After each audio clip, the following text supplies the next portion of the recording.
ఎందుకంటే ఈరోజు గ్లోబలైజేషన్లో ఇంకా కుల వివక్షత ఉందా అనే ఆశ్చర్యకంగా ఉంది ఆ అంశం. అంటే ఇలాంటి సంఘటనలు సమాజంలో చాలా బలమైన ప్రభావం చూపిస్తుందని నేను భావిస్తూ ఉన్నాను.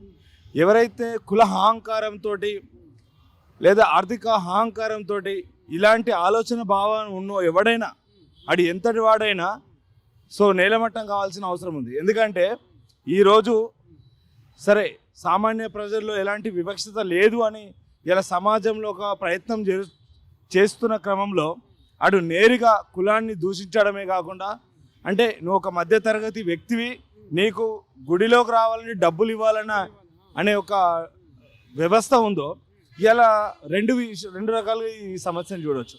ఒకటి, దేవాలయాల్లో ఇలా క్రిస్టియానిటీ పెరగడానికి గల కారణాలు కూడా ఇవన్నీ. క్రిస్టియానిటీ పెరగడానికి గల కారణాలు ఇదే.